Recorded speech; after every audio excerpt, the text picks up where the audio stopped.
이튿날 예수께서 갈릴리로 나가려 하시다가 빌립을 만나 이르시되 나를 따르라 하시니 빌립은 안드레와 베드로와 한 동네 벳세다 사람이라. 빌립이 나다나엘을 찾아 이르되 모세가 율법에 기록하였고 여러 선지자가 기록한 그 일을 우리가 만났으니 요셉의 아들 나사렛 예수니라. 나다나엘이 이르되 나사렛에서 무슨 선한 것이 날 수 있느냐? 빌립이 이르되 와서 보라 하니라. 이스라엘 성지순례 여정길을 따라가는 가운데 오늘은 나사렛이라고 하는 곳을 우리가 살펴보면서 하나님의 은혜를 함께 나누고자 합니다. 나사렛이라고 하는 곳은 예수님께서 공생애를 시작하기 전까지 삶을 사셨던 그러한 장소입니다. 나사렛에는 콘스탄티누스 황제의 어머니인 헬레나가 지은 기념교회가 있는데요. 그 교회의 이름은 바로 마리아 수테코지 기념교회입니다. 성경에서 나사렛이라고 하는 것이 예수님과 관련해서 언급되기 시작한 것이 바로 신약에 처음으로 언급이 됩니다. 그 내용이 무엇이냐?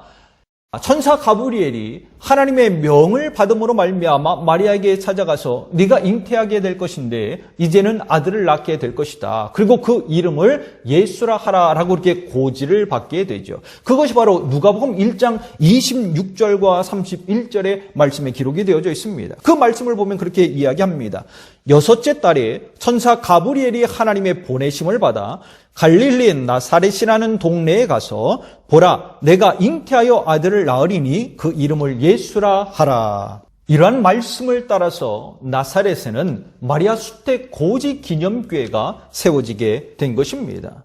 그 마리아 수테코지 기념교회 정면을 보면 이렇게 표현이 되어져 있습니다. 맨 상단에는 천사 가브리엘과 마리아의 모습이 그려져 있고요. 그 중간에는 마태, 마가, 누가, 요한의 모습이 그려져 있습니다. 그리고 맨 밑에 중앙에 보면 마치 문처럼 보이는 그런 곳이 있는데요. 그곳에는 예수님의 어린 시절의 모습과 침례 요한으로부터 침례를 받는 그런 모습, 산에서 말씀을 가르치시는 그런 모습과 그리고 나귀를 타고 예루살렘으로 들어가는 그런 모습이 나타납니다.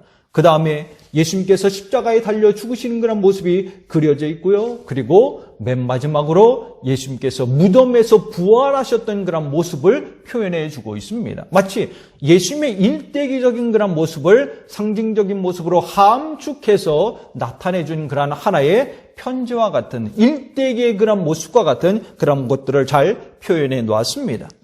교회 안으로 들어가면 1층의 모습이 이렇게 나타나 있는데요. 그 1층에는 마리아가 결혼하기 이전에 생활했던 그러한 동굴의 모습을 그대로 나타내주고 있고요. 거기에서 천사 가브리엘로부터 잉태에 대한 그런 모습을 고지받지 않았을까라고 하는 그런 모습으로 그 위에 기념교회를 세우게 된 것입니다.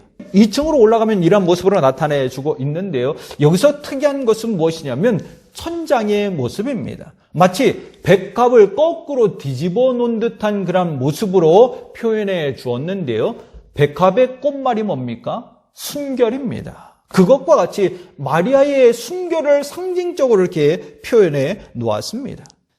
마리아 수테코지의 뒤편에 가보면 요셉이 교회를 바라보고 있는 그런 동상이 서 있는데요. 그리고 그 동상 뒤쪽으로는 요셉의 교회가 세워져 있습니다. 가정교회라고 불리기도 하는데요. 왜냐하면 그 안에 들어가면 가정의 모습을 그려놓았습니다. 요셉과 마리아와 그리고 예수님이 함께 더불어져 있는 그런 가정의 형태의 모습이기 때문에 그것을 가정교회이다라고 이렇게 부르기도 합니다. 그리고 그 지하에는 요셉이 그 당시 삶을 살았던 그 가정의 삶을 살았던 것으로 추정되어지는 그러한 동굴이 있고요. 그 위에다가 요셉의 기념교회를 세워놓게 된 것입니다. 이처럼 예수님께서 공생애를 시작하기 전까지 나사렛이라고 하는 그런 곳에서 삶을 사셨고 그 후에 30세쯤에 나사렛을 떠나서 가버나움으로 가게 됩니다. 마태복음 4장 13절 말씀 가운데 그렇게 기록을 하고 있습니다.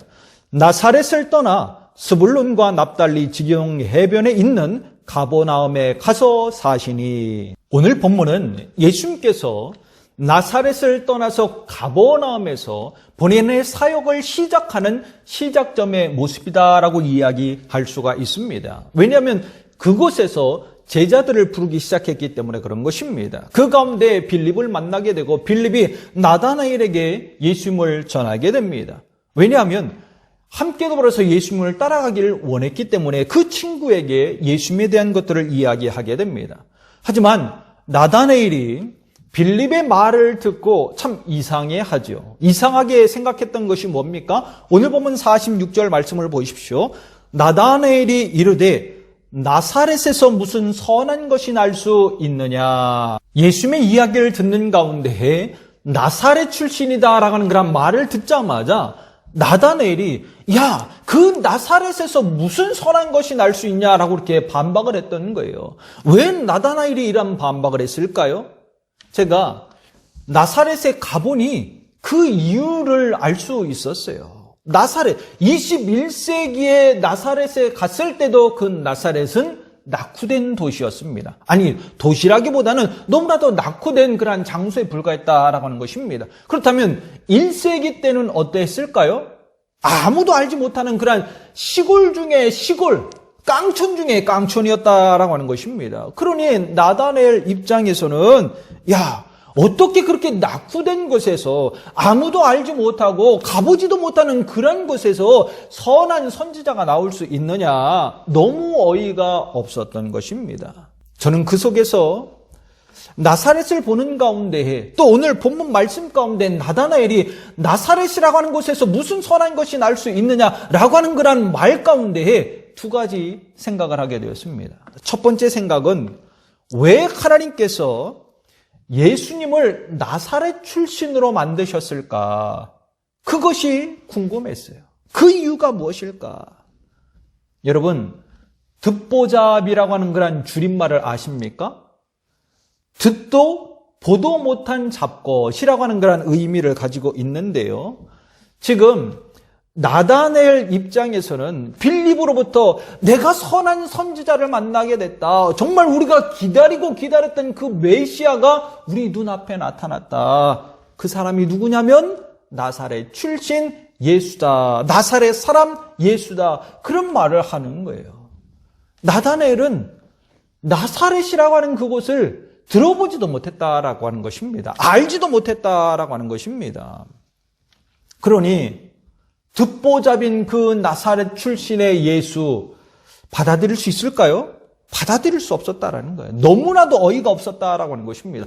그러하기에 어떻게 그 시골 중에 시골, 깡촌 중에 깡촌 그 나사렛에서 선한 선지자가 나올 수 있겠느냐? 그거는 말도 안 된다.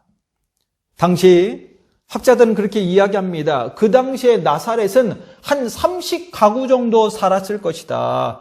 많아야 200명 정도가 사는 그러한 곳밖에 되지 않는다라고 하는 것입니다. 자, 오늘 예수님께서 가버나움에 가셔서 이제 사역을 시작하는 시작점이라고 했죠. 제자들을 부르는 가운데 있습니다. 그러면 나다나엘은 어디에 살고 있었을까요? 현재 가버나움에 살고 있었다라는 거예요. 가버나움에 있는 그런 나다나엘이 가버나움은 대도시 중에 대도시였습니다.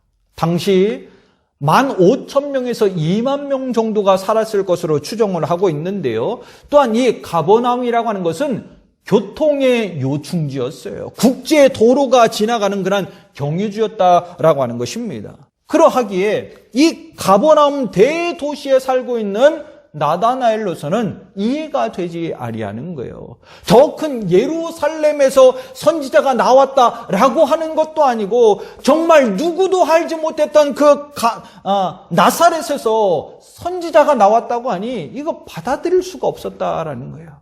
빌립이 말하는 나사렛 출신의 예수, 정말 어이가 없는 상황 속에서 이 나다나엘은 그가 할 수 있는 것은 그거밖에 없었다라는 거예요. 어떻게 그 나사렛에서 선한 것이 나올 수 있느냐? 그거는 말도 안 된다.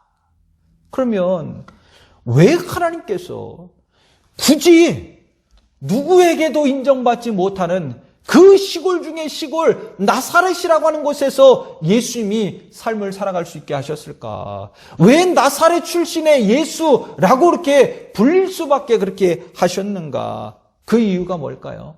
첫 번째 이유는 예언의 말씀을, 하나님의 말씀을 온전히 이루기 위해서 그랬던 것입니다. 마태복음 1장 23절 말씀 가운데 보면 그렇게 기록을 하고 있습니다. 나사렛이란 동네에 가서 사니 이는 선지자로 하신 말씀에 나사렛 사람이라 칭하리라 하심을 이루려 함이로라. 예수님께서 왜 나사렛에서 삶을 사셨습니까? 하나님의 말씀을 온전히 이루기 위해서 나사렛이라 불리는 사람, 그 사람을 온전히 만들기 위해서 예수님을 나사렛에 살게 하셨다라고 하는 것입니다. 하나님은 하나님의 말씀을 온전히 이루시는 분이십니다. 그 말씀이 온전히 이루어졌기 때문에 저와 여러분이 지금도 그 하나님의 말씀을 붙잡고 믿음 안에서 하나님을 섬기며 나가고 있는 줄 믿습니다. 그러하기에 아무도 알지 못하지만 아무도 인정해 주지 아니하고 정말 들어보지도 못하고 알지도 못하는 그런 듣보잡의 나사렛이었지만 그곳에 예수님께서 일부러 삶을 살아갈 수 있게끔 하나님께서 행하셨다라고 하는 것입니다. 예언의 말씀을 이루기 위해서. 두 번째, 왜 하나님께서 나사렛에 예수님을 살게 하셨을까? 그것은 겸손과 공감 때문이었습니다. 나사렛은 아주 작은 곳이라고 했잖아요. 시골이라고 했습니다. 특별히 유명한 사람도 없고요. 특별히 영향력 있는 그런 장소도 아니었습니다. 이런 장소에서 배울 수 있는 것이 무엇일까요? 겸손 아니겠습니까? 그리고 평범한 사람들의 삶을 공감하고 이해할 수 있는 그런 마음 아닐까요? 그러한 삶을 사셨기 때문에 예수님께서는 소외된 그런 사람들에게 손을 내밀 수 있었던 것이고 그들의 마음을 공감하면서 아파하면서 그들을 다 아우르며 나갈 수 있었다라고 하는 것입니다. 그러하기에 예수님께서 어떤 삶을 사셨습니까? 많은 사람들이 이야기하죠. 너희들 선생이라고 이야기하지 않았느냐. 근데 네 선생은 어떻게 죄인들과 세리들과 함께 더불어서 삶을 살아갈 수 있느냐. 함께 먹을 수 있느냐. 그렇게 이야기하고 있잖아요. 그 나사렛에서 살면서 그들의 아픔이 무엇인가를 예수님은 배웠을 것입니다. 어려움이 무엇인가를 배웠을 것입니다. 사역의 그 모든 것들을 다 온전히 감당하며 나갈 수 있도록 훈련되어지고 준비되어지는 그런 과정의 자리였다라고 하는 것이죠. 만약에 예수님께서 높은 출신 성분을 가졌다면 어떻게 됐을까요? 나사렛이라고 하는 곳, 아무도 알아주지 아니하는 그런 나사렛이 아니라 예루살렘 한가운데 중심에 가장 높은 지위를 갖고 있는 그런 사람의 가정에서 태어났다면 어떻게 됐을까요? 비슷한 신분 성분의 사람들은 다 받아들일 수 있을지언정 더 밑바닥까지 있는 사람들은 받아들일 수 없었을 것입니다. 귀족 출신이 있고 그리고 천민 출신이 있을 것 아닙니까? 귀족이 천민과 함께 어울린다. 그거 받아들일 수 없는 그런 상황들이다라고 하는 것입니다. 한계가 있었을 것이다 라고 하는 것입니다. 그러하기에 하나님께서 아무도 알아주지 아니하고 아무도 알 수 없었던 그 시골 나사렛에서 예수님께서 모든 것을 다 배우고 모든 것을 다 습득하고 겸손의 모습으로 다 공감하며 나아갈 수 있도록 품으며 나아갈 수 있도록 준비하고 훈련되어지는 그런 장소로 나사렛을 선택해 주었던 것입니다. 하나님은 차별이 없으신 그런 분이시잖아요. 구별은 하시되 차별을 행하시는 분은 아니십니다. 하나님께서 하나님의 구속사역을 온전히 이루기 위해서 예수님을 더욱더 겸손의 모습으로 그리고 모두를 다 공감하며 그들의 아픔들을 함께 더불어서 끌어안을 수 있도록 나사렛에서 삶을 살아갈 수 있도록 해 주신 것입니다. 그러하기에 예수님께서 뭐라고 하셨습니까? 나는 섬김을 받으려 온 것이 아니라 오히려 섬기려 이 자리에 왔다라고 말씀하셨어요. 너희의 선생은 왜 죄인과 세리들과 함께 밥을 먹느냐? 왜 먹었을까요? 그 영혼들도 구원받아야 할 그런 영혼이기 때문에 그러하기에 더 겸손의 모습으로 더 낮음의 모습으로 누구도 차별하지 아니하는 그런 모습으로 훈련되어질 수 있는 그 나사렛에서 잘 훈련되어지고 그들과도 함께 더불어서 어울릴 수 있도록 하나님께서 행하셨다라고 하는 것입니다. 마태복음 20장 28절 말씀 가운데 보면 인자가 온 것은 섬김을 받으려 함이 아니라 도리어 섬기려 하고 자기 목숨을 많은 사람의 대속물로 주려 함이니라. 또한 마가복음 2장 16절 말씀 가운데 바리새인 서기관들이 예수께서 죄인 및 세리들과 함께 잡수시는 것을 보고 그의 제자들에게 이르되 어찌하여 세리 및 죄인들과 함께 먹는가? 여기서 우리는 내가 서 있는 자리를 잘 생각해 봐야 됩니다. 현대에 들어서 많은 사람들이 그렇게 이야기합니다. 금수저니 흙수저니 그런 이야기를 하죠. 근데 금수저냐 흙수저냐 그것 따질 것이 아니라 하나님께서 왜 나사렛과 같은 그곳에 나를 세워주셨는가? 그 이유를 발견해야 된다라고 하는 것입니다. 그리고 그 속에서 내게 부여해 주신 그 사명이 무엇인가를 깨닫고 그 사명을 온전히 감당하며 나갈 수 있어야 된다라고 하는 것입니다. 하나님은 실수가 없는 분이라고 했잖아요. 나를 세우신 나사렛과 같은 그곳에 나를 세우신 그러한 이유와 목적이 있다라고 하는 것입니다. 그곳에서 나로 하여금 온전히 훈련되어짐으로 말미암아 하나님의 사명을 온전히 잘 감당할 수 있도록 그렇게 하기 위해서 나를 그 자리에 세워주신 거예요. 아주 작은 곳, 그 겸손의 자리에 있을 수 있도록, 그리고 공감하며 나갈 수 있도록, 다 어우르며 나갈 수 있도록 그러한 곳에 나를 세워주신 것입니다. 여러분, 나사렛이라고 하는 그곳에 예수님께서 서 있음으로 말미암아 사명을 온전히 감당하며 나갈 수 있게 되었고요. 하나님의 놀라운 역사가 그것을 통해서 나타날 수 있게 된 것입니다. 나도 마찬가지라는 거예요.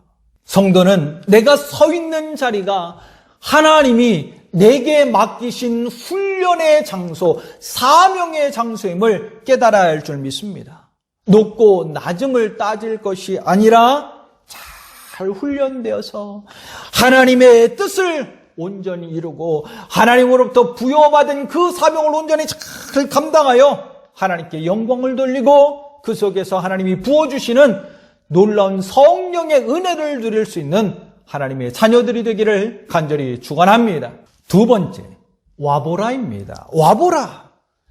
나다나엘이 나사렛이라고 하는 그런 말을 듣자마자 너무 어이가 없어 하면서 필립에게 그렇게 이야기하잖아요.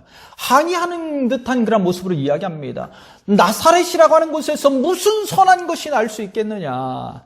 근데 놀라운 것은 이렇게 강한 어조로 나다나엘이 말하고 있을 때에 빌립은 당황하지 않았다라고 하는 것입니다. 충분히 당황할 수 있음에도 불구하고 당황하지 않았어요.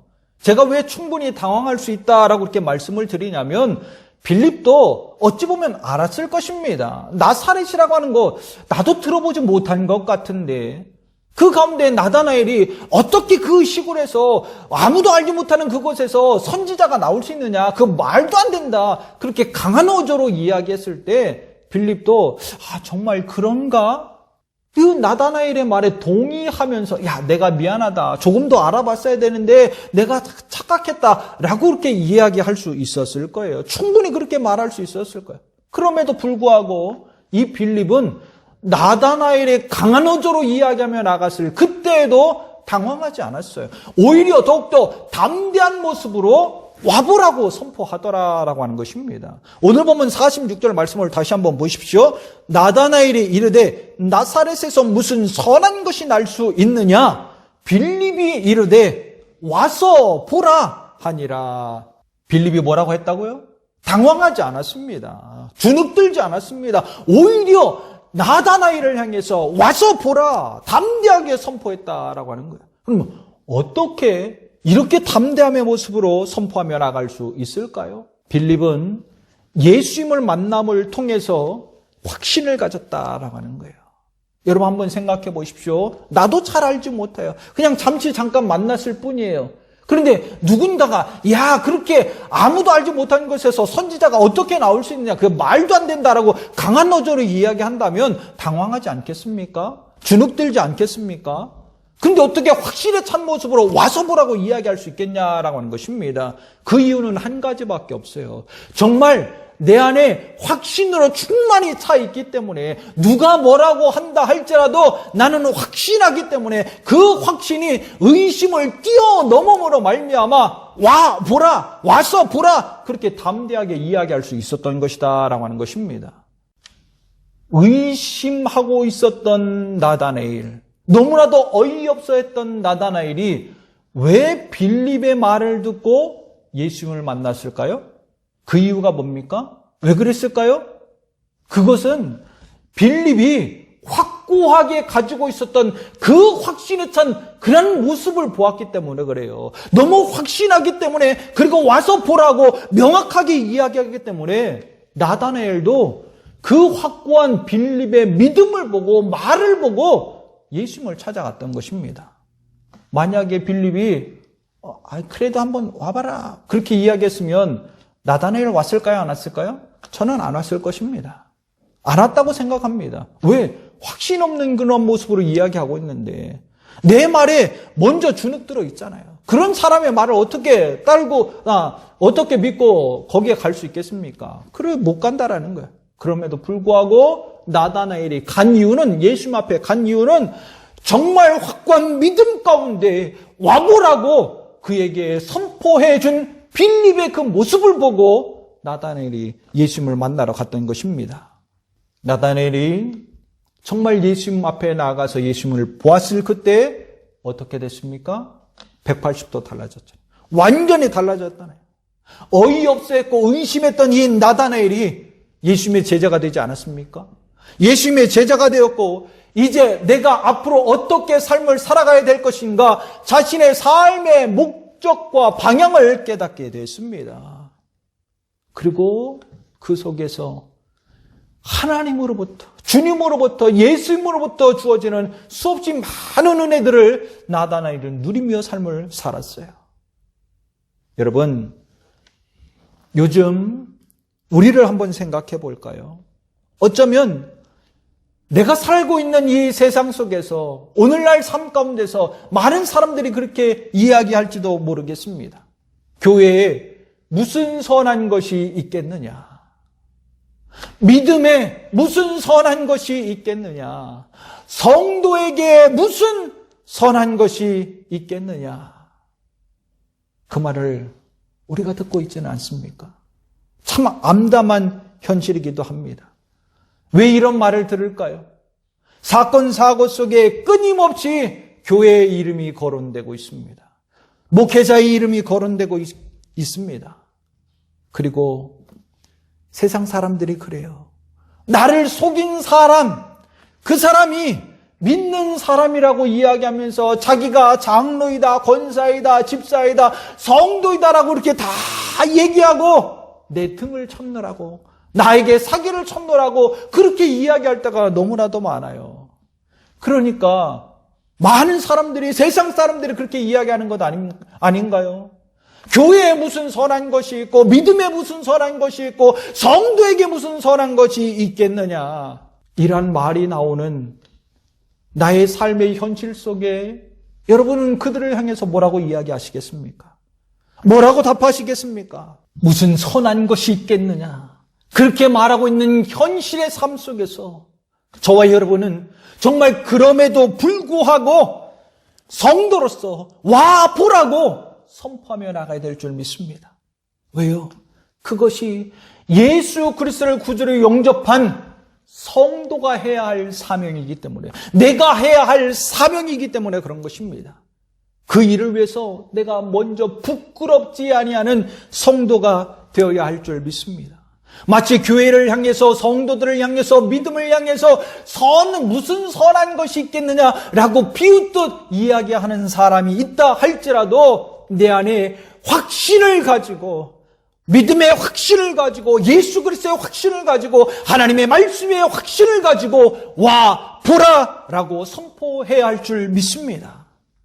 나의 이 담대한 믿음의 선포를 통하여 마치 나다나엘이 빌립을 보고 그 빌립의 확고한 믿음을 보고 예수님께 와 본 것처럼 나의 믿음의 확고한 선포의 모습을 통해서 내 주변에 있는 사람이 주님 앞으로 와보는 놀라운 역사가 일어나게 될 줄 믿습니다.